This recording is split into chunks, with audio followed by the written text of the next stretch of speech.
யூஏஇல job தேடுறதுக்கு first தேவையான skill என்னன்னு தெரியுமா? எல்லாம் ரெஸ்யூம்னு சொல்லுவாங்க, ரெஃபரன்ஸ்னு சொல்லுவாங்க, நிறைய சொல்லுவாங்க. ஆனால் நான் ஃபஸ்ட்டு என்னன்னு சொல்கிறேன்னா, பொறுமை தாங்க ரொம்ப முக்கியம்.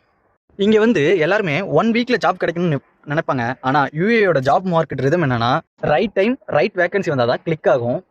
டெய்லியும் 20 ரெஸ்யூம் சென்ட் பண்ணால் அதில் 2 இதுக்கு கால் வந்தால் அது சூப்பர். ஆனால் 20ம் ரிஜெக்ட் ஆகலாம், கால் வராமையும் போகலாம். ஆனால் இதில் எல்லா இடத்துலையும் உங்களுக்கு ரொம்ப தேவையானது பொறுமை தாங்க. நெக்ஸ்ட்டு இங்கே வந்து ஹெச்ஆருக்கு டைம் வேணும், அப்ரூவல் வாங்கணும், இன்டர்வியூ ஃபிக்ஸ் ஆகணும், சேலரி கன்ஃபார்ம் ஆகணும். இது எல்லாத்துக்குமே ப்ராசஸுக்கும் அவங்களுக்கு டைம் ஆகுங்க.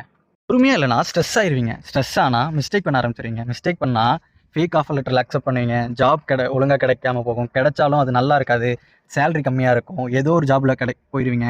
மிஸ்டேக் நிறையா பண்ண ஆரம்பிச்சிருவீங்க. காமாக ஹேண்டில் பண்ணணும், அப்படி இல்லைனா ராங் ஜாபுக்கு போயிடுவீங்க.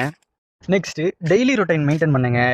ஒரு 20 to 30 சிவி சென்ட் பண்ணுங்கள், வாக்கின் அட்டன் பண்ணுங்கள், ஸ்கில்ஸ் டெவலப் பண்ணுங்கள், லிங்க்டின்ல ஆக்டிவாக இருங்க. இதெல்லாம் ரொம்ப முக்கியங்க.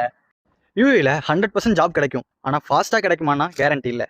கிடைக்காதானா அதுக்கும் கேரண்டி இல்லை. ஆனால் பொறுமையாக இருந்தால் 100% கிடைக்கும். விசிட்டில் உள்ளவங்களாம் பொறுமையாக இருங்க. Don't give up. நெக்ஸ்ட் வீடியோவில் பார்ப்போம். தேங்க்யூ.